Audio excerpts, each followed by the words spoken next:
नमस्कार मेरे प्यारे साथियों, स्वागत है आप सभी लोगों का अपना यूट्यूब चैनल शिक्षित भारत में। उम्मीद करते हैं कि आप सभी लोग स्वस्थ होंगे और मस्त होंगे और आप लोगों की जो एग्जाम की तैयारी चल रही होगी बहुत ही लाजवाब शानदार चल रही होगी। प्यारे साथियों, आज हम लेकर आए हैं जो है सेट नंबर 1 है। यूपी से रिलेटेड जो क्वेश्चन बनते हैं, जितने आप लोग देख लीजिएगा, जितने स्टेट का जो पेपर होता है, चाहे वो यूपी पुलिस का हो, चाहे वो आपके यूपी होमगार्ड का हो, चाहे वो यूपी ट्रिपल एससी का हो, चाहे वो आप लोगों के यूपी से संबंधित मैंने जितने भी पेपर बनता है उसमें से आप लोग देख लीजिएगा, यूपी के क्वेश्चन जो है रहते हैं रिलेटेड जरूर दिखते हैं पेपर में। तो चलिए आज हम लेकर आए हैं सेट नंबर 1 को, और ये जो होने वाला है आप लोगों का टोटल, इसमें 25 प्रश्न होने वाले हैं और इससे जो संबंधित रहेगा इसमें आप लोगों से यूपी से रिलेटेड प्रश्न रहेगा। बात करते हैं ये अति महत्वपूर्ण होगा किसके लिए, तो ये महत्वपूर्ण होगा यूपी पुलिस के लिए और होमगार्ड के लिए। चलिए सबसे पहले बता दें आप लोग कि इसमें आप लोग अपना रोल नंबर, सॉरी इसमें अपना नाम लिखिएगा, नाम आपका जो भी हो नाम जरूर लिखिएगा और इसमें आप लोग अपना रोल नंबर जरूर लिखिएगा। बात करते हैं, आगे की तरफ बढ़ते हैं, पहला प्रश्नों के साथ स्टार्ट करते हैं आज के सेशन को। तो प्लीज़ आप लोग वीडियो को लाइक कर लीजिएगा, चैनल को सब्सक्राइब कर दीजिएगा तथा दूसरे के पास शेयर करिएगा ताकि हमें भी मोटिवेशन मिले, हम भी मोटिवेट हों और ऐसे प्रश्न लाने के लिए जो है हमारी उत्सुकता बढ़ती रहे। इसलिए आप लोग चैनल को सब्सक्राइब करके लाइक कर दीजिएगा। पहला जो प्रश्न देखिए कह रहा है कि हमारा राष्ट्रीय कवि मैथिली शरण गुप्त का जन्म उत्तर प्रदेश में जो है कहाँ पर हुआ था। ऑप्शन में ए है हमारा लखनऊ, बी है हमारा कानपुर, सी है हमारा उन्नाव और डी हमारा क्या है, ये डी हमारा जो है वो है झांसी। तो जो पहले का ऑप्शन सही होगा वो होगा ऑप्शन नंबर डी, यानी जो राष्ट्रीय कवि मैथिली शरण का जो जन्म हुआ था उत्तर प्रदेश के झांसी जिले में हुआ था। थोड़ा सा स्पष्ट पढ़ लेते हैं हमने, देखिए इसलिए स्पष्ट लिखा है क्योंकि आप लोगों के एक प्रश्नों से कई प्रश्न बन सकते हैं और कई प्रश्नों का उत्तर मिल सकता है, इसलिए थोड़ा सा स्पष्टीकरण देख लीजिए। कह रहा है यहाँ पे कि राष्ट्र कवि मैथिली शरण गुप्त का जो जन्म हुआ था वो हुआ था 3 अगस्त को 1886 में झांसी में हुआ था। ओके, इतना आप लोग समझ लीजिए। उसका बाद कहता है गुप्त जी जो है खाड़ी बोली में महत्वपूर्ण कवि हैं और कह रहा है कि पंडित जो है महावीर प्रसाद द्विवेदी जी की प्रेरणा से आपने खाड़ी बोली को अपनी रचनाओं का माध्यम बनाया। मैथिली शरण गुप्त को साहित्य जगत में जो है दादा के नाम से संबोधित किया जाता है। मुख्य इनकी जो कृतियां है वो याद रखिएगा, पंचौटी है, साकेत है, जयद्रथ वध है और हमारा यशोधरा है और जो है द्वापर है, झंकार है और हमारा जय भारत। ये जो है मैथिली शरण का जो है प्रमुख क्या है, जो है इनकी कृतियां हैं। प्रश्न संख्या 2 की बात करते हैं हमारा कि आगरा की मोती मस्जिद का निर्माण किसने करवाया था। ऑप्शन में है औरंगजेब, बी है अकबर, सी है हमारा कि दारा जो है शिकोह और डी हमारा शाहजहां। बताइए 2 का ऑप्शन कौन सा सही है। तो 2 का जो ऑप्शन होगा ऑप्शन नंबर डी होगा, यानी कि शाहजहां ने आगरा की मोती मस्जिद का निर्माण करवाया था। थोड़ा सा इसका स्पष्ट जान लेते हैं, देख लेते हैं इसमें कि क्या कह रहा है। कह रहा है कि आगरा जो है किले में स्थित मोती मस्जिद जो है चमकता हुआ मोती का निर्माण जो है शाहजहां ने करवाया था। किसने? शाहजहां ने करवाया था, याद रखिएगा, शाहजहां ने करवाया था। मोती मस्जिद को की उपाधि दी गई है, यानी कि शाहजहां ने इस मस्जिद का निर्माण अपने जो है शाही दरबार के लिए करवाया था। किसके लिए? तो शाही दरबार के लिए करवाया था। आगे बढ़ते हैं, इसके जो शीर्ष पर स्थित 3 गुंबजों का निर्माण सफ़ेद संगमरमर से किया गया है। किससे? सफ़ेद संगमरमर से। आप लोगों से पूछे कि शाहजहां जो है आगरा जो किले का निर्माण करवाया था उसमें जो है जो गुंबद लगा है वो किससे बना हुआ है, तो वो है सफ़ेद संगमरमर से बना हुआ है। ठीक है, जो देखने में अति आकर्षक लगते हैं। यह गुंबद जो है दार जो है खोखो से बनी एक श्रृंखला है जिसका निर्माण मुख्य तौर पर हिंदू वास्तुकला से प्रेरित होकर किया गया था। उम्मीद करते हैं कि समझ में आया होगा। आगे हम लोग बढ़ जाते हैं और तीसरा नंबर देख लेते हैं। क्या कह रहा है कि निम्नलिखित लोक नृत्यों में से कौन उत्तर प्रदेश के बुंदेलखंड क्षेत्र का लोक नृत्य नहीं है। ऑप्शन जो ए है बढ़ैया नृत्य, बी है हमारा कि राई नृत्य और सी है डांडिया नृत्य और जो हमारा डी नंबर है रावला नृत्य। बताइए तो हमारा जो होगा 3 का जो ऑप्शन सही होगा ऑप्शन नंबर सी है, यानी कि डांडिया नृत्य। थोड़ा सा स्पष्ट देख लेते हैं इसमें। कह रहा है कि डांडिया लोक नृत्य है जो गुजरात के प्रमुख लोक नृत्य है, जबकि रावला नृत्य जो है बाढ़िया नृत्य और राई नृत्य और जो है जावरा नृत्य है और जो है सैरा नृत्य, ये आदि कहाँ का है, बुंदेलखंड क्षेत्र के लोक नृत्य है। ओके, याद रखिए कौन कौन सा बुंदेलखंड क्षेत्र का है। तो सबसे पहले है रावला नृत्य, उसके बाद से बाडिया नृत्य, उसके बाद से राई नृत्य, उसके बाद से जावरा नृत्य और जो हमारा है सैरा नृत्य, कहाँ का है, बुंदेलखंड क्षेत्र के हैं। 4 नंबर कह रहा है कि निम्नलिखित में से कौन एक जो है कथक कलाकार नहीं है। ऑप्शन में ए है बिरजू महाराज, सी हमारा लक्ष्मू महाराज, बी है लक्ष्मू महाराज, सी हमारा है सितारा देवी और डी हमारा कि किशन महाराज। 4 का जो ऑप्शन सही ऑप्शन नंबर हमारा डी है, यानी कि किशन जो महाराज हैं वो एक कथक कलाकार नहीं है। थोड़ा सा स्पष्टीकरण देख लेते हैं हम लोग। कह रहा है कि किशन महाराज जो है बनारस घराने के प्रसिद्ध तबला वादक हैं। कहाँ के हैं? बनारस के तबला वादक हैं। जबकि बिरजू महाराज जो है सितार देवी, लक्षु महाराज जो हमारा क्या है शंभू महाराज जो है आछनन महाराज, और हमारा जो है कलका महाराज, गोपी कृष्ण चौबे आदि उत्तर प्रदेश के प्रमुख क्या हैं? कथक कलाकार हैं। क्या है? कथक कलाकार हैं। उम्मीद करते हैं कि आप लोगों को समझ में आया होगा। 5 नंबर देखते हैं क्या कह रहे हैं हम लोग कि यूपी में जो है पशु प्रोटीन का प्रति व्यक्ति उपभोग है। कह रहा है कि ए है ऑप्शन में 5 ग्राम, बी है 3 ग्राम, सी 7 ग्राम और डी 9 ग्राम। 5 का जो ऑप्शन सही ऑप्शन नंबर ए है, यानी कि 5 ग्राम है यूपी में पशु प्रोटीन का प्रति व्यक्ति उपभोग करता। आगे बढ़ते हम लोग अपना 6 नंबर देखते हैं। कह रहा है कि डॉक्टर भीमराव अम्बेडकर पुलिस अकादमी उत्तर प्रदेश में कहाँ पर है? ए है ऑप्शन में मुरादाबाद, बी अलीगढ़, सी लखनऊ और डी कानपुर। 6 का जो ऑप्शन सही ऑप्शन नंबर ए है, यानी कि मुरादाबाद में जो है डॉक्टर भीमराव अम्बेडकर पुलिस अकादमी स्थित है। थोड़ा सा स्पष्ट देख लेते हैं हम लोग। कह रहा है कि इसमें कि डॉक्टर भीमराव अम्बेडकर पुलिस अकादमी उत्तर प्रदेश के मुरादाबाद जिले में स्थित है। यह अकादमी पहले पुलिस का था प्रशिक्षण महाविद्यालय के रूप में माना जाता था। आप लोगों से प्रश्न पूछता है कि कौन सा है अकादमी जो है पुलिस प्रशिक्षण के नाम से जाना जाता था, तो वो होगा हमारा कौन सा? डॉक्टर भीमराव अम्बेडकर पुलिस अकादमी। अरे साथियों, एक एक प्रश्न आप लोगों के लिए अति महत्वपूर्ण होगा। चलते हैं अपना अगला प्रश्न लेकर हम लोग। 7 नंबर देखते हैं। कह रहा है कि उत्तर प्रदेश में जो है किस वर्ष सरकारी कार्यों के लिए हिंदी का प्रयोग करना कानूनी तौर पर अनिवार्य कर दिया गया था? ऑप्शन में ए है 1957, बी है 1977, सी है 1947 और डी है 1968। प्यारे साथियों, 7 का जो ऑप्शन होगा ऑप्शन नंबर डी होगा, यानी कि 1968 जो है उत्तर प्रदेश में जो है सभी सरकारी कार्यों के लिए हिंदी का प्रयोग जो है करना कानूनी तौर पर अनिवार्य कर दिया गया था। थोड़ा सा स्पष्ट देख लेते हैं हम लोग।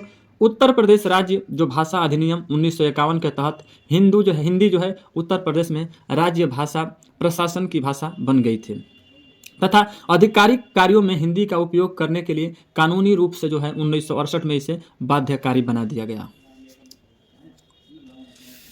8 नंबर देखते हैं। कह रहा है कि नरसिंह की सबसे ऊंची जो है शैलोत्कीर्ण प्रतिमा कहाँ पाई गई? ए हमारा है चंदेरी, बी देवगढ़, सी चांदपुर और डी हमारा क्या है दुधई।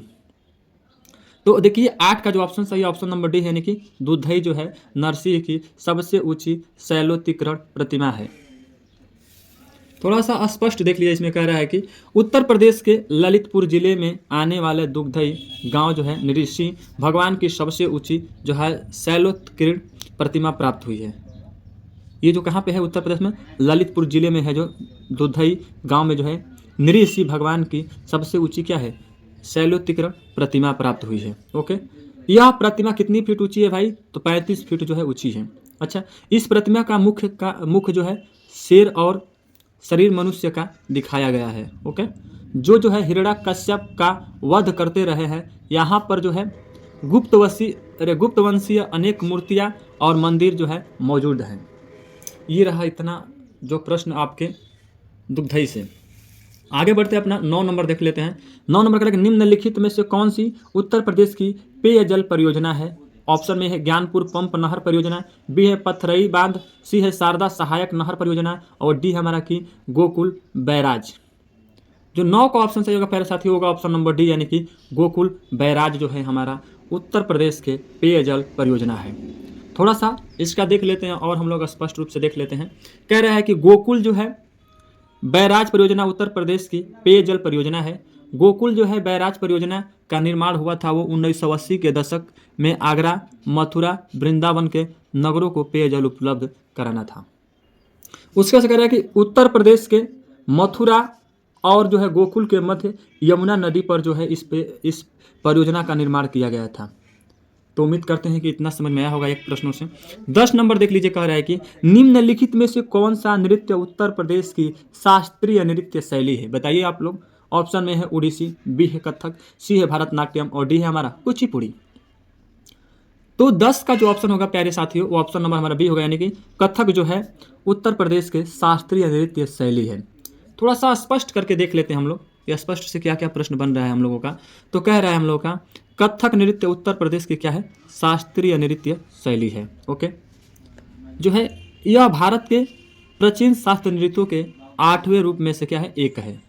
कथक शब्द का जो उद्भव कथा शब्द से हुआ है, जिसका जो है शाब्दिक अर्थ क्या है, तो कथा कहना है।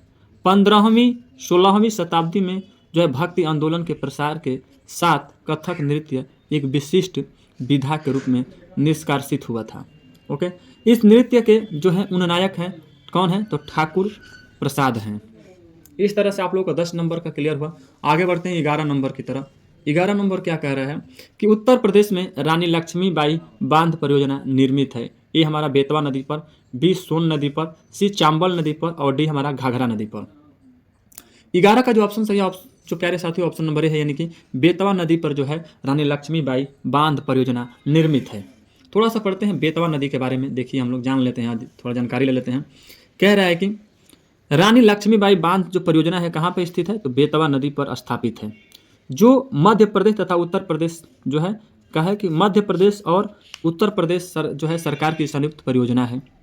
यह ललितपुर, झांसी, हमीरपुर और जो है जालौन जिले के लगभग 2.64 लाख जो है एकड़ भूमि को क्या करती है, सिंचती है। कौन हमारा, तो लक्ष्मीबाई बांध परियोजना। थोड़ा सा देख लेते हैं हम लोग आगे की तरफ बढ़ के। 12 नंबर कह रहा है कि हस्तशिल्प के अंतर्गत आने वाली जो है चिनकारी का कार्य मुख्य रूप से कहाँ किया गया है, ए मथुरा, बी हापुड़, सी लखनऊ और डी कानपुर। 12 का जो ऑप्शन सही ऑप्शन नंबर सी है, यानी कि लखनऊ जो है हस्तशिल्प के अंतर्गत आने वाली जो है चिनकारी का मुख्य रूप से प्रयोग किया जाता है। आइए 13 नंबर देख रहे हैं, कह रहा है कि निम्नलिखित में से कौन सा विश्वविद्यालय 1917 में सेंट्रल हिंदू कॉलेज के साथ अपना प्रथम घटक कॉलेज के रूप में शुरू किया गया था। ऑप्शन में ए है बनारस हिंदू विश्वविद्यालय, बी है राष्ट्रीय विश्वविद्यालय, सी है गौतम बुद्ध विश्वविद्यालय और डी है हमारा कि इलाहाबाद विश्वविद्यालय। बताइए 13 का ऑप्शन कौन सा सही होगा, तो जो 13 का ऑप्शन सही होगा प्यारे साथियों ऑप्शन नंबर ए है, यानी कि बनारस हिंदू विश्वविद्यालय जो है 1917 में सेंट्रल हिंदू कॉलेज के साथ अपने प्रथम घटक कॉलेज के रूप में शुरू किया गया। थोड़ा सा स्पष्ट देख लेते हैं। कह रहा है कि बनारस जो है हिंदू विश्वविद्यालय की जो स्थापना हुई थी वो कब हुई थी, 1916 ईस्वी में हुई थी। यह जो है वर्ष 1917 में सेंट्रल हिंदू कॉलेज के रूप के साथ अपना जो है प्रथम घटक कॉलेज के रूप में जो है शुरू किया गया था। थोड़ा सा देख लेते हैं 14 नंबर प्रश्न क्या कह रहा है हम लोग। 14 नंबर क्या कह रहा है कि उत्तर प्रदेश सरकार की यमुना एक्सप्रेसवे का उद्घाटन मुख्यमंत्री अखिलेश यादव द्वारा कब किया गया था। ऑप्शन में है 9 अगस्त 2014, बी है 9 अगस्त 2012, सी है 9 अगस्त 2013 और डी है हमारा 26 जनवरी 2013। प्यारे साथियों उत्तर प्रदेश से जो आप लोगों का एग्जाम होगा यूपी पुलिस और होमगार्ड का, उसमें देखिएगा यूपी से लगभग 10 से 15 क्वेश्चन रहेंगे, क्योंकि ये स्टेट का पेपर है और स्टेट का पेपर में जरूर पूछता है अपने राज्य से, तो अपने राज्य के बारे में जानकारी लेना अति आवश्यक है। चलिए 14 का जो ऑप्शन सही होगा प्यारे साथियों वो होगा ऑप्शन नंबर बी हम लोगों का, यानी जो है 9 अगस्त जो है 2012 को उत्तर प्रदेश सरकार की यमुना एक्सप्रेसवे का उद्घाटन माननीय अखिलेश यादव के द्वारा किया गया था। आगे बढ़ते हम लोग 15वां जो प्रश्न है, कह रहा है कि उत्तर प्रदेश में सिंचाई का सबसे बड़ा स्रोत क्या है, ए कुआं, बी नहर, सी तालाब, डी नलकूप। बताइए 15 का ऑप्शन कौन सा होगा, तो ऑप्शन नंबर हम लोगों का डी होगा, यानी कि नलकूप उत्तर प्रदेश में सिंचाई का सबसे बड़ा स्रोत है। थोड़ा सा स्पष्ट जानकारी लेते हैं इसके बारे में। कह रहा है कि उत्तर प्रदेश नहर सिंचाई में देश में प्रथम स्थान है, क्योंकि देखिएगा आप लोग खेतों में ज़्यादातर से आजकल तो कुआं बंद हो गया है, अब जो हो रही है अपने गाँव देहातों में थोड़ा बहुत नहरों का व्यवस्था है, नहरों से खेत की सिंचाई की जाती है। तो आइए हम जानते हैं इसके बारे में। कह रहा है कि प्रदेश में कुल जो है 2166 हेक्टेयर यानी कि 15.2 पॉइंट जो है प्रतिशत जो है क्षेत्र नहर सिंचाई के अंतर्गत आता है, इतना याद रखिएगा। उत्तर प्रदेश के पश्चिमी भाग में नहरों का जो घनत्व ज़्यादा है। प्रदेश में विभिन्न साधनों के द्वारा जो है शुद्ध संचित क्षेत्र है। नलकूप जो है 74.9% जो है नहर और 15.2% कुआं तथा 8.8% तालाब, झील आदि हैं और 0.5% अन्य है। 0.6% जो क्या हमारा की सिंचाई की जाती है। आगे बढ़ते हैं हम लोग 16 नंबर की बात कर लेते हैं। 16 नंबर क्या कह रहा है कि निम्नलिखित में से किस शहर में जो है सेंट्रल फुटवियर ट्रेनिंग इंस्टीट्यूट स्थित है। ऑप्शन में है लखनऊ, बी है नोएडा, सी है आगरा और डी है कानपुर। बताइए आप लोग हम लोगों का जो 16 का कौन सा ऑप्शन सही होगा, तो जो 16 का ऑप्शन सही है वो है ऑप्शन नंबर हम लोगों का सी, यानी कि आगरा। थोड़ा सा जानते हैं इसके बारे में। देखिए कह रहा है कि सेंट्रल जो है फुटवियर ट्रेनिंग इंस्टीट्यूट आगरा जो है उत्तर प्रदेश में कहाँ है, स्थित है। ओके, भारत में स्थित जो है प्रमुख स्थान एवं उससे संबंधित शहर जो है निम्नलिखित है। देखिए कह रहा है कि केंद्रीय गन्ना अनुसंधान कहाँ पे स्थित है, तो हमारा है कोयम्बटूर में। बी हमारा कह रहा है कि दूसरा है राष्ट्रीय समुद्र विज्ञान संस्था कहाँ पे स्थित है, तो ये हमारा है पणजी में। बात करते हैं 3 नंबर, केंद्रीय वन अनुसंधान संस्था कहाँ पे स्थित है, तो ये हमारा है देहरादून में। और कह रहा है 4 नंबर, केंद्रीय औषधि अनुसंधान कहाँ पे स्थित है, तो ये हमारा है लखनऊ में। 5 नंबर कह रहा है कि अखिल भारतीय आयु विज्ञान संस्था कहाँ पे स्थित है, तो नई दिल्ली में है। अब बात करते हैं 6 नंबर, भारतीय मौसम जो है वेधशाला जो है कहाँ पे स्थित है, पुणे में है। 7 नंबर की बात करते हैं, कॉलेज ऑफ मिलिट्री इंजीनियरिंग कहाँ पे है स्थित है, तो पुणे में है। 8 नंबर है केंद्रीय तिब्बत जो शिक्षण संस्था कहाँ पे स्थित है, वाराणसी में स्थित है। इस तरह से यह आप लोगों से प्रश्न रहा बीच में। 17 नंबर क्या कह रहा है कि उत्तर प्रदेश की सबसे बड़ी बहुउद्देशीय परियोजना निम्नलिखित में से कौन सी है। ऑप्शन ए है रिहंद परियोजना, बी है चंद्रप्रभा परियोजना, सी है बेतवा नहर परियोजना और डी हमारा की माता टीला परियोजना। 17 का जवाब दीजिए आप लोग। तो 17 का जो ऑप्शन सही होगा प्यारे साथियों, ऑप्शन नंबर ए है, यानी कि रिहंद परियोजना उत्तर प्रदेश की सबसे बड़ी बहुउद्देशीय परियोजना है।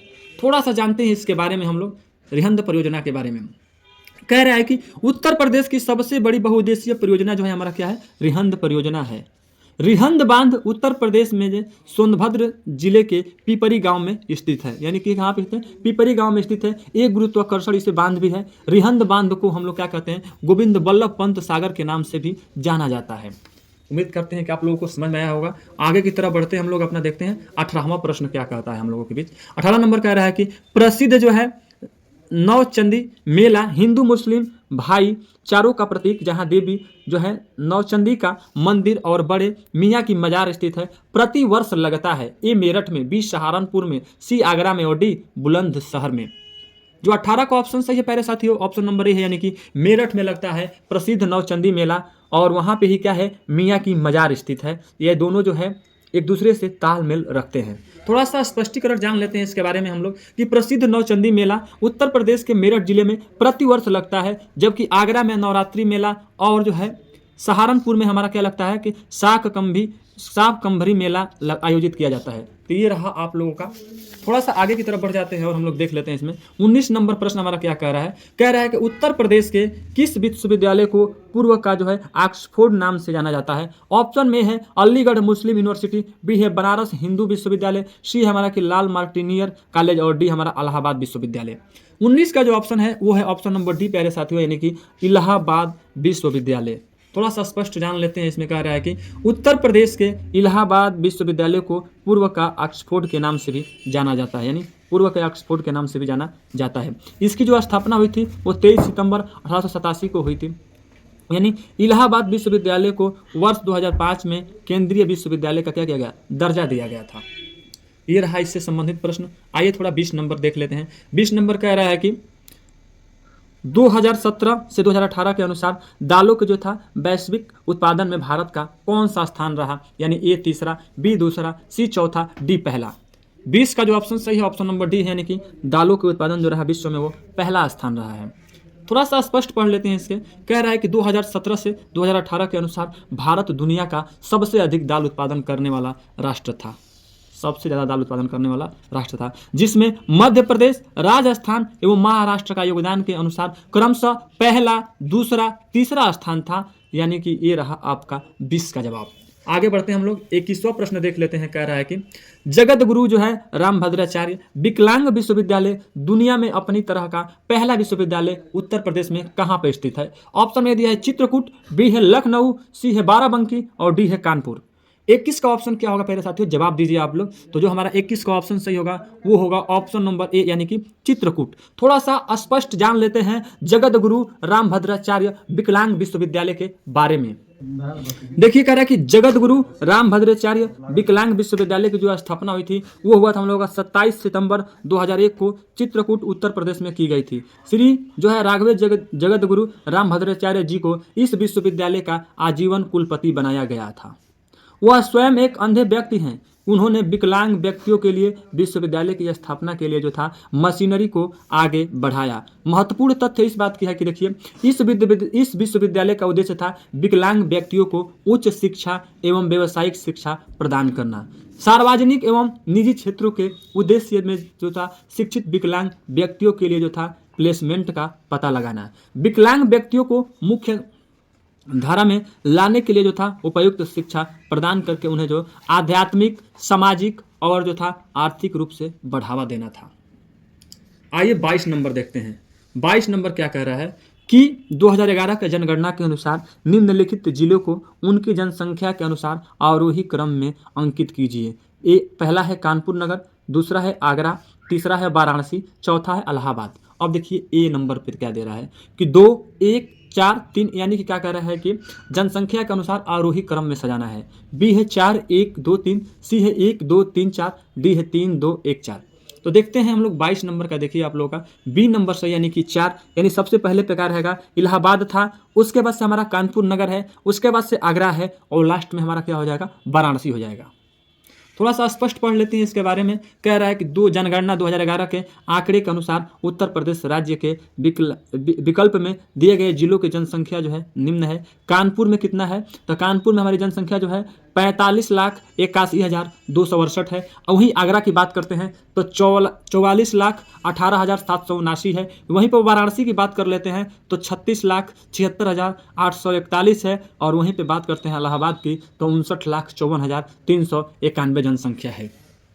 23 नंबर क्या कह रहा है हमारा, 23 नंबर कह रहा है कि महर्षि वाल्मीकि का आश्रम जो है ब्रह्मवर्त में स्थित है, जो वर्तमान में उत्तर प्रदेश के किस जिले में स्थित है। ऑप्शन में है वाराणसी, बी है इलाहाबाद, सी है सीतापुर और डी है बिठूर। देखिए और जो हमारा 23 का ऑप्शन सही है, जवाब दीजिए उसका, तो ऑप्शन नंबर डी होगा यानी कि बिठूर में। स्पष्टीकरण थोड़ा सा जान लेते हैं हम लोग। कह रहा है कि महर्षि वाल्मीकि का जो है आश्रम है ब्रह्मवर्त में स्थित था, जो वर्तमान में उत्तर प्रदेश के बिठूर में है। ठीक है, वाल्मीकि आश्रम वह स्थल है जहां ऋषि वाल्मीकि ने बैठकर महाकाव्य रामायण की रचना की थी। यही वह स्थल है जहां माता सीता ने अपने जो था निर्वासन के दिनों में शरण ली थी और अपने जुड़वा पुत्र लव एवं कुश को जन्म दिया था। कहाँ पे, तो आश्रम जो है ब्रह्मवर्त में।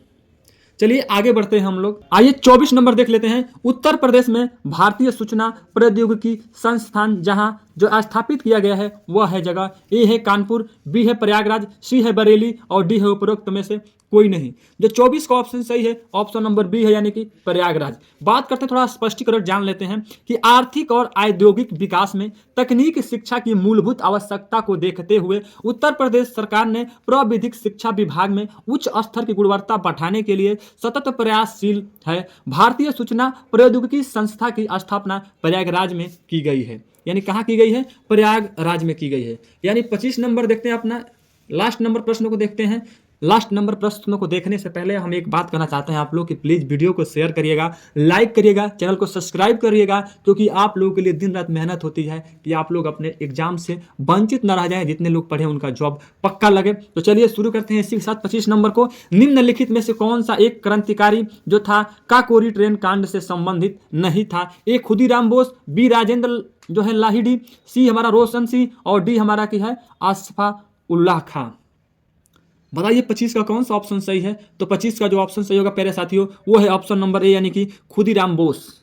खुदीराम बोस जो है मतलब एक ऐसे क्रांतिकारी हैं जो काकोरी ट्रेन कांड से संबंधित नहीं है। थोड़ा सा पढ़ते हैं इसके बारे में, जान लेते हैं हम लोग कि काकोरी ट्रेन कांड में से खुदीराम बोस का संबंध जो था नहीं था। 30 अप्रैल 1908 को खुदीराम बोस तथा जो है प्रफुल्ल कुमार चाकी ने जो है किंग्सफोर्ड की गाड़ी पर बम फेंकने के आरोप में क्या हो गए थे। खुदीराम बोस को 11 अगस्त 1908 को लगभग 18 वर्ष की आयु में जो था मुजफ्फरपुर के जेल में फांसी दे दी गई थी। जबकि काकोरी ट्रेन कांड से राजेंद्र लाहिड़ी, रोशन सिंह, राम प्रसाद बिस्मिल और आसफाक उल्लाह खां तथा चंद्रशेखर आजाद सक्रिय रूप से क्या थे, संबंधित थे। प्यारे साथियों, इस तरह से आप सभी लोगों के बीच यूपी से रिलेटेड जो था 25 अति महत्वपूर्ण प्रश्न रहा। आपको एग्जाम के देखते हुए हम लोगों ने बनाया है इस पेपर को, एक एक प्रश्नों को सॉल्यूशन कराना चाहते हैं। चलिए ऐसे प्रश्न देखने के लिए यदि वीडियो अच्छा लगा हो तो यस कमेंट करके हमारा उत्साह को बढ़ाइएगा, दूसरे के पास शेयर करिएगा और साथ में ही चैनल को सब्सक्राइब कर लीजिएगा, जिससे हमें मोटिवेशन मिलेगी, हम मोटिवेट होंगे। चलते हैं, अगला टॉपिक का इंतजार करिएगा आप लोग, बहुत जल्द लेकर आएंगे और आप आप लोग एग्जाम की तैयारी करेंगे। जय हिंद, जय भारत प्यारे साथियों।